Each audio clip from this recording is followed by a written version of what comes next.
Hey everybody, what's up? Just Aaron here, Canada, question period, Canada. Whoops.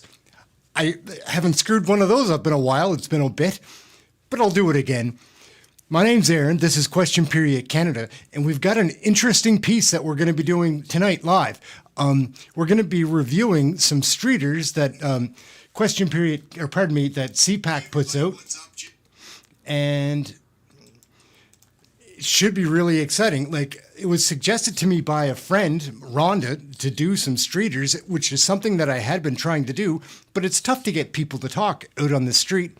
But we found this stuff that Cpac made. We were giving credit to them. It's in the description and everything, or in the details of the video, where you can watch this from Cpac Live. We're going to jump straight in first. Let's just get this going.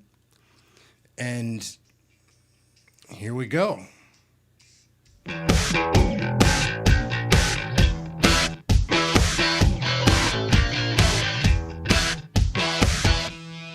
I'm Glenn McGinnis, and this is Outburst. On the program, are you worried about a COVID-19 resurgence?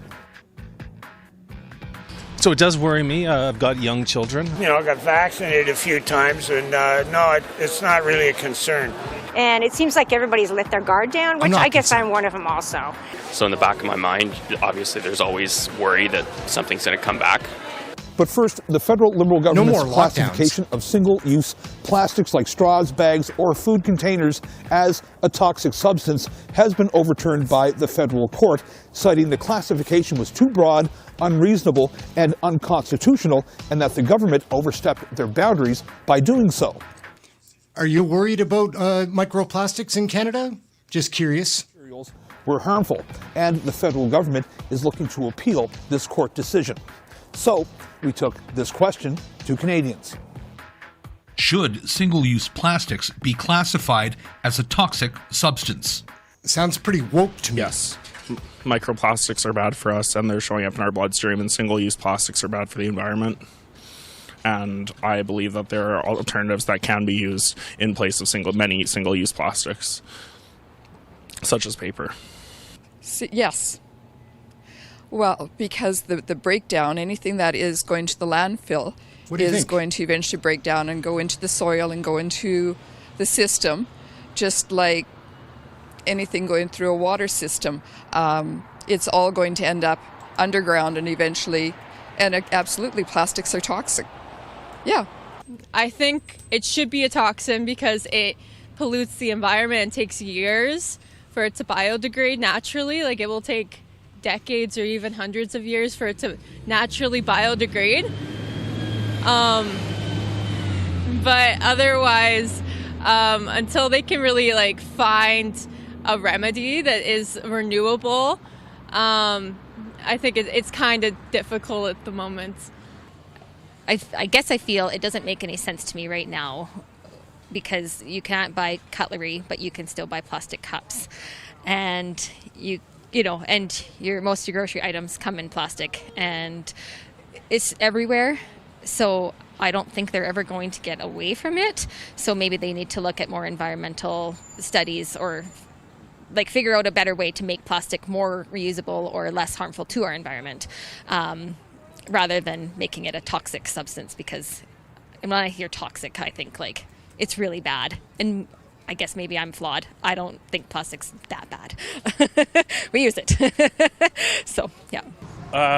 Of course. It's how to make them, it's all chemicals and stuff. So, yeah, I agree with that. For sure. We use it once and we throw it in the garbage and it goes into landfills, of course. That's it's toxic for the environment. The way that they're producing the stuff too is terrible. So yeah, I think that it's awful for the environment. I'd say yeah, because it's super harming to the environment. It's going in waste. Oh my god, I'm sounding so stupid, but it's going in landfills, doesn't really disintegrate. There's definitely harmful plastics. It's putting microplastics in everything, water, stuff like that. I would say yes. I've also studied food technology, and I know how the plastic bottles are made. They are non-degradable in any whatsoever form, and it would be best if we just stopped using them. In general, yes. Yes. How come? Because they don't disappear in the environment, they just cause garbage buildup. They don't decompose. They don't do anything good for the earth. I mean, they could be, but you could end up with that case in California where they have like a huge list of toxic substances, and on the packaging it says, oh, this is toxic, and nobody reads about it anyway. They just sort of go, okay, great, and then they consume it or they use it anyway. So if the true plan is to eventually go to banning single-use plastics, classifying them as toxic, though honorable in theory, I don't think it's actually going to have a big impact. I think you would actually have to make dedicated political policies, but then the pushback against ordinary citizens who just want to, buy shopping bags and have consumer products is going to be extreme. So the gesture is symbolic, not really going to make a difference, and then the pushback from people regarding banning single plastics is going to be quite bad, I feel. Myself, I don't think it's a bad thing, but I feel like it's going to be a nightmare to push through legislation. So I don't think they should be classified as a toxic substance per se. However, because in and of themselves, I agree with the decision. Having said that, though, there are long-term repercussions, and there's a lot of issues with microplastics all around the world. It's impossible to find almost water that doesn't have some amount of plastic to it. So I do think we do need to ban plastics, but I'm just not sure that banning small things like straws is really the answer to that. Because they just end up in landfills. Exactly. Yeah. I 100% agree. They're bad for the environment. I know that plastic can be recycled, right? But if it's single use, I don't know. It depends. Especially with all the recycling we see here. Once it's contaminated, it does go to landfill. So it's really hard for me to identify how much is actually getting to be reused. Oh, geez. Single-use plastics. The microplastics getting into the water, that sort of thing is definitely an issue. I don't know necessarily if single-use plastic should be classified as a toxin per se. I think it's a little bit more nuanced than that. I think it kind of depends on what the actual item is. Yes. What? Because of the news, what they talk about, the ocean with all the plastic and the animal eat them, and so that's why I think it should be. I do feel that they are toxic. I'm not sure about the legal parts about them being classified as a toxic substance, but I do know that they do leak elements into the environment which can be dangerous and carcinogenic. So I do think we need to have a careful look at our use of them and also the disposal. In the 4 years since the pandemic was declared, Canadians have faced their fair share of challenges in the wake of COVID-19. Even though the lockdowns have ended, some problems still persist, like higher food prices, inflated housing costs, and a healthcare crunch. We took to the streets to ask Canadians what they feel are the most profound issues we're facing right now. Our question: what are the biggest challenges facing Canadians in 2024? Oh boy, that is a tough one. I think eating, having a place to live that's safe and clean and reasonable, I think are the biggest challenges. Yeah, having affordable food and affordable living situations. Obviously, our economy is trash, and I just feel like there's such a disconnect, and I feel like unity really needs to be taken into consideration. At the end of the day, this is all we have. We have one world, one planet, so we really have to start using our heads and really have to start holding some people accountable for what they've been doing and getting away with. Something's got to change with the housing, with the food, with everything. The increase is drastic and it's hard to keep up, and our cost of living and our wage it's not going to work. Something's got to change. So, yeah. 2024, it's probably going to be economics. We've seen rapid inflation. We've seen food prices go absolutely nuts. Homes, I know that there's some volatility in the market, but the general trend is upward. So regardless of all the other political issues, I think that the statement of it's the economy stupid, it's going to crush all those other things. There's all sorts of issues we're tackling, but I feel like 90% of people are going to just base their vote or base their own personal preferences on the state of the economy. Well, the carbon taxes, why do we need those? Hiking rent and our food prices. We can barely, eat. Some of us can barely eat these days. So I think housing is a big one. Housing, cost of living is going up. Like we see it with a lot of restaurants closing right now. We see it with groceries, see it with homelessness, drugs increasing. It's all kind of leading into just the way of life right now is kind of getting more and more expensive, and people are hurting because of it. Food. Buying food because it costs too much. So expensive We don't at the have grocery enough store. money to pay for food. So expensive. I don't know why it's so expensive. Definitely the housing crisis, the recession right now. People can't afford to pay for their mortgages, groceries, so living costs need to come down. I think the biggest challenge facing Canadians in 2024 is our economy. Our interest rates are very high, housing is very unaffordable for many people, and we need to take a very careful look as a Canadian society at how we provide for everyone, including those who are most vulnerable. Well, there's the environmental problems in terms of the fires that we had last year and the amount of snow that we've got this year. And are we going to have, is it going to continue like this down the road where we're not going to be able to have the Rideau Canal? I think another big challenge is just the whole government and the economy in terms of where we're going and everything like that. Well, we know economically, financially right now is the biggest challenge. Second to that, we are with the BIA, so the businesses are struggling to keep their doors open. And then repayment back to the government still from the pandemic. There's a lot. Eliminating racism would be a really big one. A really big one in our city is homelessness, street people. The way that the weather's been this year, there's more and more and more street people out there really hurting badly.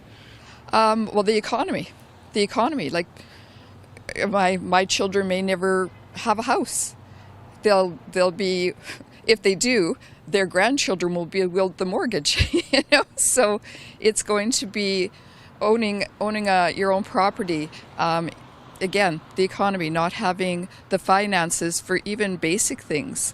I think right now inflation is one of the biggest challenges. Lots of people don't have a house to live in. There's many people that are facing many different issues that I can't even understand. So I think it's a hard time for Canadians right now. And I think people need to be compassionate and be supportive when they can and ask for help when they need to. I think, mainly for myself is a lot of just making sure I have enough money to provide for me and my son. Rent is always going up. Food is always going up. Pay doesn't really go up, doesn't match. As parents, we want to make everything great for our children, but sacrifices might have to be made in the lines of being, can we afford it? Can we pay for it? Can we continue on this path that we're on right now? Or will things have to be sacrificed? And kids have to learn that too. It's all about budgeting, but some help from the government would be nice. And making things better. Probably just cost of living, groceries are going up, gas is going up. So yeah, probably just making ends meet for a regular family. Just getting control of the federal government as far as the bureaucracy and that kind of thing. To be more run like a business in that, we are the customers, okay? So provide us the services at the reasonable cost, and whether it be healthcare or whatever, just, get their act together.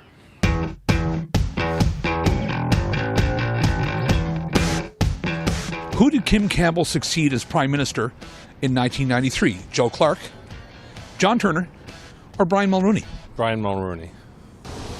Brian Mulroney. Turner. Mahoney. Joe Clark. John Turner. Brian Mulroney. It's Joe Clark. Let's do the third one. Brian Mulroney. No. You're correct. Do I get a prize? You got a high five. Kim Campbell is Canada's 19th I met Kim Prime Campbell Minister when I was a and kid. the first and only woman to hold the office. Campbell served as a federal cabinet minister under Prime Minister Brian My dad Mulroney. lived in residence with when Brian Mulroney at announced St. he was Evex. leaving politics in 1993, Campbell entered the federal Progressive Conservative leadership race and won. She was sworn in as Prime Minister on June 25th, 1993. But the following October, Campbell's tenure as Prime Minister came to an end after her party suffered an historic election defeat to the Liberals, making She lost Jean really Chrétien bad. her successor as Prime Minister. Yeah. While many people may feel the COVID-19 pandemic is in the rear view mirror, the World Health Organization says that cases are actually surging around the world and vaccination rates have dropped. COVID-19 wastewater levels in some major cities in Canada are actually higher than they were this time last year. And as many people return to their everyday lives after the holiday season, some fear they'll get sick once again. So we took to the streets to ask people if the pandemic is still on their radar. Do you know anybody that's gotten COVID recently? Are you worried I know about a few COVID-19 resurgence? Well, I think that I'm not really worried about that. I'm worried about the next more emphasis pandemic. on health rather than sickness. And if you eat well, exercise, and look after your mind, body, and spirit, whatever's going to happen is going to take us out. And no, I'm not concerned about COVID. I think if people get their vaccination and practice good healthcare interaction with other people, then I think we should be okay. That's a complicated question. So I do know a little bit about how viruses and such things work just because of my work experience. So viruses mutate because they want to survive. So naturally they would become weaker because if they keep killing off their hosts, fewer people will be able to carry the virus. So I think we will see a resurgence, but possibly of a weaker strain than what we've seen in past strains. Not really, no. I get my boosters regularly, and I think that we will continue to see it popping up from time to time, but I don't think it's going to be the issue that it was 3 years ago. So in the back of my mind, obviously there's always worry that something's going to come back, but I'm not, I'm just living my life. No. Nope. Why is that?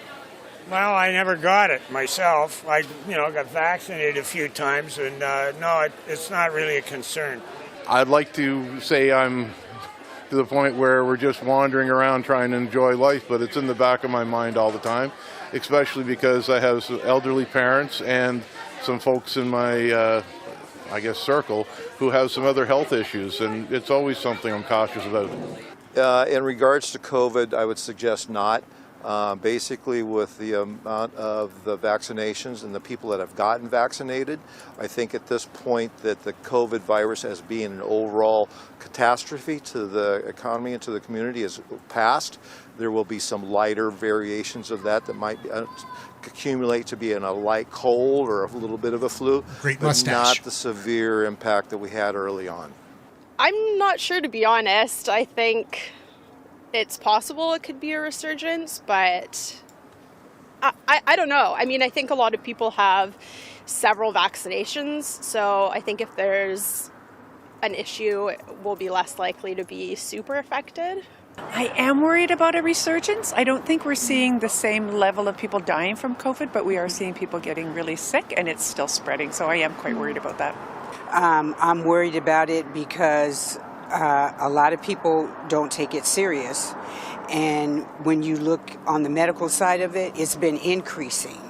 And then people are not as careful as they were during COVID. I was just in a situation where there's a group of people and a woman just coughed out and didn't cover her mouth or anything. So I think that we need to revisit that and to keep people safe and healthy. Definitely concerned about it. I see very few people masking these days, and I just know from my social circle that lots of people are getting COVID from family get-togethers, and I think that essentially, the people in charge of public health need to do more work on informing the public about what's going on, because the levels of hospitalization are still high, and with the other respiratory diseases out there, it's not necessarily going away.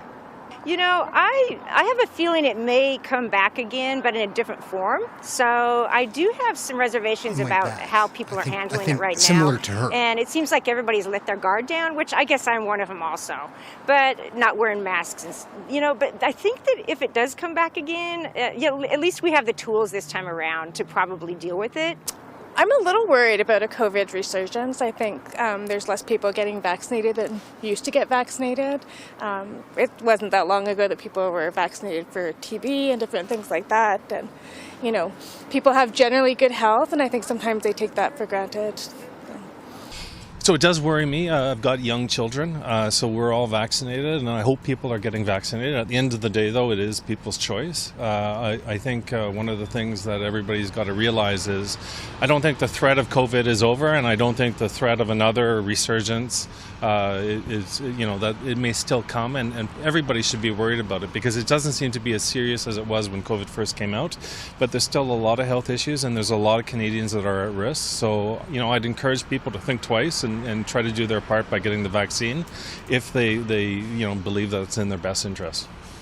I think you should always have that in the back of your head. I definitely think it's going to happen again. And as a city, we, I think, are a little bit better prepared, but we should have definitely a plan going forward because I think it will resurface. Yeah, I think I'm worried. I mean, our healthcare system is not doing very well right now, as you can see by wait times. People can't find doctors, etc. I think it's always an issue if it comes back, and we kind of put a strain on these systems that are already strained. And yeah, people dying too is always a bad thing. So all around, yeah, it's a problem. I believe that COVID-19 is going to be endemic in our society, and I think we do need to have policies and public health policies that control the spread of respiratory pathogens, again, to protect our most vulnerable. This time of year, many Canadians may come up with a New Year's resolution to help improve their quality of life. It could include losing weight, quitting smoking, or just becoming more active. For parliamentarians, their New Year's resolution could include making life better for Canadians across the country. We sent our cameras out to ask Canadians what parliamentarians should include in their 2024 to-do list.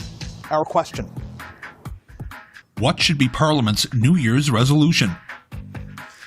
That's a great question. I think one of the things Parliament really needs to do is figure out how to really better serve Canadians. I find a lot of the gesturing is like, you know, how do we communicate and work together, all the different political parties. I think there's been a lot of political parties that have really just been kind of, you know, making a lot of noise, and that right across the spectrum for all the parties, rather than really trying to get the hard work done and represent Canadians' best interests. It has to be finances. It has to be looking at the budgets and unfortunately balancing the budgets. You know, people sit back, and I listened to your show a few weeks ago, and people were asking about defense budgets, right? Should we increase defense budgets? We don't come close to meeting our commitments to NATO, yet there's wars going on in the world. I think housing should be number one. I think a lot of young people right now, they don't have a place to go. I think it's going to be a drain on the whole system, you know, when people aren't trying to see to the next step because they have no options. There's not really any purpose in doing so. I think that should be the focus right now. Unsheltered. Unsheltered, cleaning up the unsheltered. Helping with the mental health on the street. Yeah. That is a big issue. I'd say the cost of living, rentals, and the unsheltered as well. I think the New Year's resolution should be to continue to promote and ensure we have a universal healthcare system and really expand that to include healthcare, and you had another one, or sorry, dental care. Well, I said addictions, mental health and addictions, but I think actually mental health and addictions is a big one. In the midst of COVID, there is such a like a priority on the physical health, but I don't know that there was as much of a priority on the mental health space, and I think that needs to be made a priority now, considering the kind of longer impact of COVID. I believe that the New Year's resolution for the parliamentarians should be learning how to get along with each other, period. Look into the health care in British Columbia, I would think. Yeah, I would definitely say that for sure. It could use a little bit of tweaking. Yes, for sure. Yeah. To behave themselves, because they misbehave a lot, like spoiled children. But that's what happens when you're in power. People think they can get away with anything. Probably to focus on affordable housing, getting people rentals that they can actually rent on a minimum wage. To get Canada back on track. Thank you very much, Menacing Muskrat. Thank you very much. Lower the deficit. My grandkids are going to be paying for this huge deficit and they shouldn't have to be. It should be balanced. Like Trudeau's got to get his act together. You know, draw in the drawstrings. Like, come on, it's way out of control. Way out of control. I think they should focus their efforts on a variety of things, in particular the housing crisis in Canada. Anything else? Well, the healthcare system is something that's provincially bound, so I'm not sure the feds can help as much there other than more money. I'm not sure that's going to solve our problem. And in terms of inflation, I think the Bank of Canada has done a wonderful job over the last 3 years in bringing inflation down to 3%. So I think they've done, it's popular to severely criticize our federal government, and there's lots of things they can probably do better, but they do some things well as in addition. So I think they've done a good job with inflation so far, but the housing crisis needs to be addressed. Oh, gosh.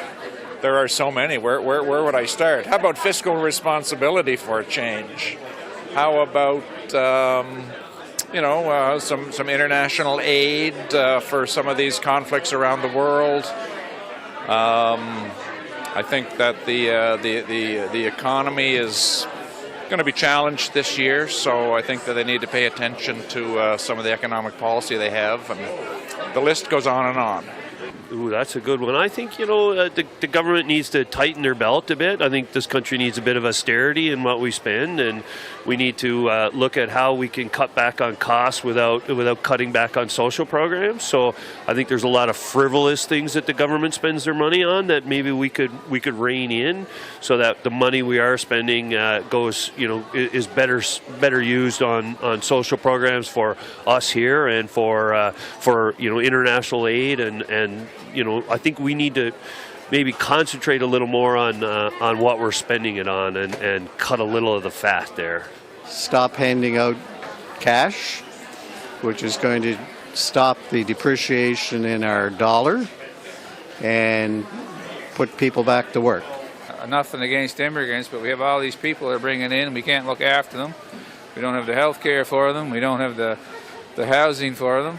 So it's, and it's not fair to bring those people in here. They're leaving a lot of cases, they're leaving poverty and stuff to come here expecting to do well, and then they ended up being held back because we can't look after them. I don't think that's right. Thanks for watching this episode of Outburst on Cpac. If you have any comments about this show or any other show, you can find us on social media. You can also find us on our website at www.cpac.ca.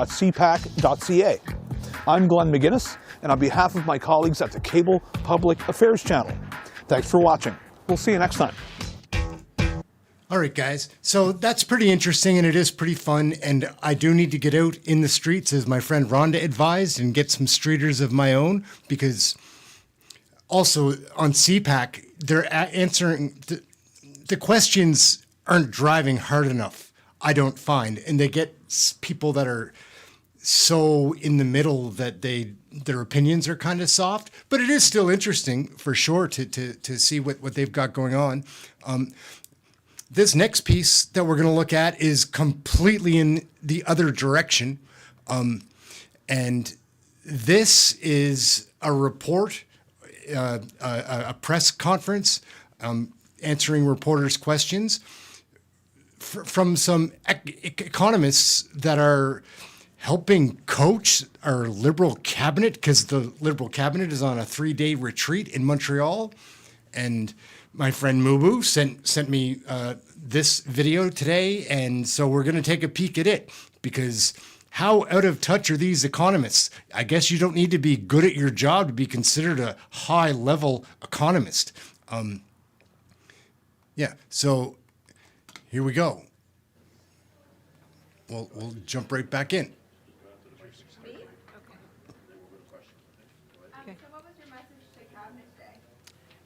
We are looking at a new economic world order, and it's time to flip the script on what it is we're trying to do with the federal government in an era of slowing She growth said new world order. and First thing out of her tremendous mouth. pressures with respect to health care, housing, and immigration. Flip the script. Just like we need to talk about how we are spending to deal with the problems that we have to face in immigration, in housing, and in the care economy. That's not just healthcare, it's long-term care and childcare too. Without those basics, we are not going to be in the vaunted position we have been for many years now. We're the 8th largest economy in the world. We can be and do anything we want to do. We have to start doing it.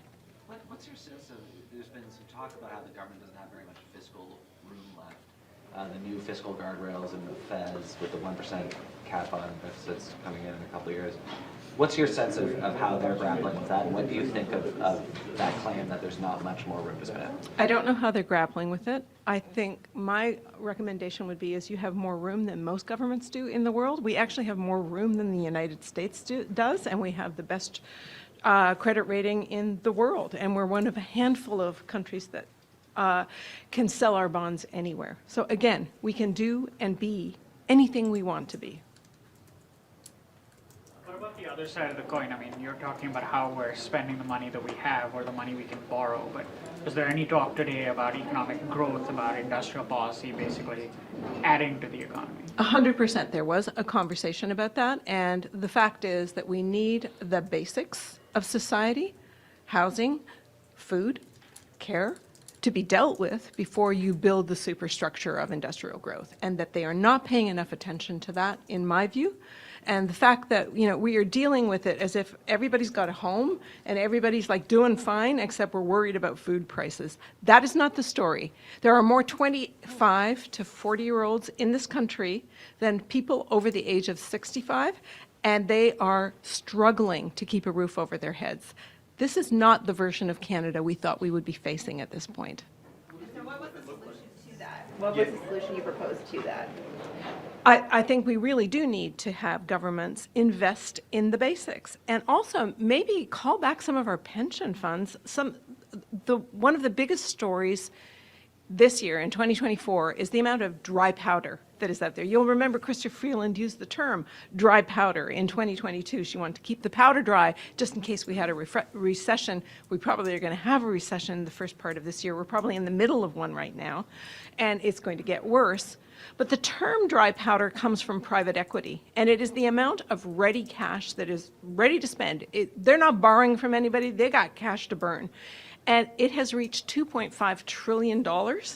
And everywhere around the world, it is going into things like housing and the care economy, right? Like, we know it's coming to a neighborhood near us, and we don't have a plan for how to repatriate our own pension funds and our own capital to deal with the needs that we have. More of our money flows out to invest in basic infrastructure in other countries than it does here. We can do better on that. And we absolutely cannot fix the care economy, which is foundational. It is not derivative.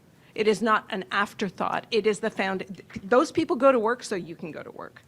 We need to make sure that that focus on the care economy now translates from affordability to the workforce itself, because we are losing people there. It is the only part of the economy that continues to see rising vacancies as well as rising employment. It is not a great place to work in long-term care, in child care, and too often in health care. So these are things that can be fixed in collaboration with the provinces, and you can do it in collaboration with the provinces by putting strings on the money that you send them, right? If these things don't change, then why are we sending you money? They know how to get this money out the door. I mean, they put a lot of money in the infrastructure bank. There's money sitting in the super clusters that haven't been spent. Do you think they have the capacity, the know-how, the intent, whatever, to get the money out the door into these projects, hospitals, houses, so on? Well, that goes to the point about economic growth. We're talking about two different orders of spending investment. The stuff I'm talking about, housing. Let's get some likes, guys. Care. Thank you. And the number of people you bring into the country to deal with the labor shortages are foundational. And yes, they do know how to get that money out the door. Yes, they do know how to work with communities to do that. It's the other stuff. It's like, where do we build? Where do we grow? The icing on the cake, which is the productivity story, which is a mess of measurement and a mess of lack of understanding how to deal with this. I said to somebody recently, if you think we know how to fix productivity, don't ask me, ask David Dodge and Don Drummond, who were in charge when they literally threw the book at the problem. They deregulated, they privatized, they cut taxes, and business investment continued to plummet. We don't know how to do productivity, and we don't measure it. So don't What is she focus on talking that. Focus about? on the stuff you know, how to get access to housing, care, all the stuff you know people need to do to be able to go to work. and be productive. And they do know how to do that. Whether they'll do that or not is a big question, because the counter narrative is if you spend, you will trigger inflation, which is patently untrue. That is not what happened, but there is a very vigorous debate about that out there. $10 a day childcare and how that's going and actually rolling out, because obviously you've been the key expert on that for a few years now. How's it actually working? Number one, I'm not the key expert. Number two, I'm not going to tell you what we talked about. Any other questions? Do you get the impression that this government knows what's happening out there, like that understands the dire straits that some Canadians find themselves in? I am also not going to talk to you about what the impression is I have of the government. That isn't my job. I can tell you what I was invited with Kevin to talk about, and you should probably ask him some questions. On some of this? Sure. So I'm Kevin Milligan. I'm professor of economics at UBC. Happy to take a couple of questions. Can you talk about the productivity issue? Do you see that the same way? Or are there, like, this is a, whatever, decades-long problem? Yeah. So, we want to have a growing economy, want to have productivity growth and GDP growth. And, we're kind of at a crossroads right now in the economy. We're now at a place where wage growth is growing faster than prices growth. So wages are higher than inflation right now. And that's great, right? Because we went through 30 years of stagnating middle-class incomes. Now we're at a place where wages are growing faster than prices. This is good. This is what we want. So the question is, how can we sustain that? And that gets to the question of productivity. So we need to have investment in plant and equipment and new software and all of those things. That's true. We need that. But we also need to make sure that the workers have the skills, the education, that transition from schools into the workplace, transition for people from struggling communities into the workplace and into those middle-class jobs. And so that's the kind of thing that a government can work on. They can try to help the private sector to invest more in Canadians' work. But that's where I'd love to see our economy go, is to sustain that growing wages faster than prices so that we have that growing middle class. Of investing more heavily in the care economy rather than focusing on this chase to boost productivity through government-directed policy and spending? Yeah, so I don't see those things as in total opposition. And one example of that is thinking about making workers productive on the job. You think about if someone is worried about their elderly relative in a long-term care home, or worrying about a child care arrangement, that's weight on their shoulders. They cannot devote themselves entirely to their job. If we do a good job in the care economy, that relieves the rest of us of the stress of those things, and we can just focus on our jobs and be more productive where we are. So I just don't see those as opposite. I see them as working together. For both of you advise more significant government spending as part of sort of the next response or next phase of the government's work? Yeah, I'm not into advising them exactly which program to expand or not. It's more a framework of what are the important questions. Where are we in the Canadian economy? I just see that we're at a big crossroads where we have now wages growing faster than prices, and that's what we want to sustain. And so they have to think, and they have to ask their policy teams to work on policies that can get us to that goal. Like, what specifically could the government be doing in order to encourage or further that? So working on things like the care economy, as Armin has emphasized, is one aspect. Another aspect is making sure that firms have all the incentives they need to invest in their workers here in Canada. Third, thinking about education and specifically that transition from education into the workplace, whether that's traineeships and summer jobs and all of those kinds of things. Those programs exist. I think we have to take a good look at them because I think that's the kind of thing that can improve that transition, improve the productivity of our workers, and give hope to the younger generation that the middle class is going to be there for them. They'll get that stable paycheck. The way they get that is to get their foot in the door of the labor market, and the government has some role to play there. Awesome. Thank you. Thank you. Thanks. All right, guys. That's going to wrap that up. Oops. What do we got going on here? There we go. So those are two completely different videos. The streeters were just mostly to see if people like watching that kind of thing, because I'll start doing those here out of Halifax. Like, I won't be able to travel across the country, but I'll ask better questions and find people that give more heated answers or more emotional answers.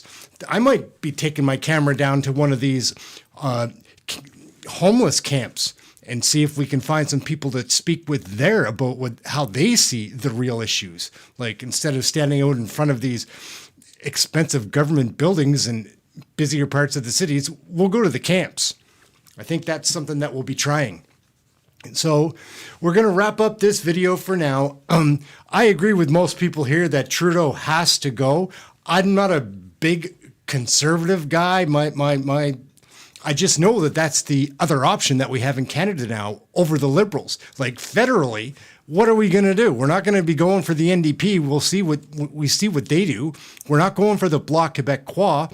It's not going to, like, again, there'll be some independence and there is the Green Party, but federally, you know, there's the Maverick Party, but none of those groups are going to possibly be elected in a majority form government. There's just no chance. Looks like the Conservatives might be able to do that. Pierre Poilievre is way ahead in the polls and Newsmaker of the Year. He seems to be catching more attention and he is somewhat relatable. I did a video earlier this evening from a speech he did today in Vancouver. And again, I'm not a big fan of politicians in general. I kind of like Poilievre a bit. Like, I can stand to listen to him, that's for sure. And I think that he would like to change some things. He's talking out loud or speaking in public about the WEF and his stance against that, against Hamas, the things that are problems with our economy, and many other issues that we're facing as Canadians. It's not like there's just one. Groceries aren't affordable. You can't afford to find a place to live or buy a house. There's no way that young people are going to be able to save the money for that. Like, I know myself, like I live by myself in a house and I'm thinking about like my next renegotiation with my mortgage rate, and I'm probably going to have to extend the length of my mortgage. Just a bunch of tough times out there for Canadians. We're going to get going for now. I appreciate everybody tuning in.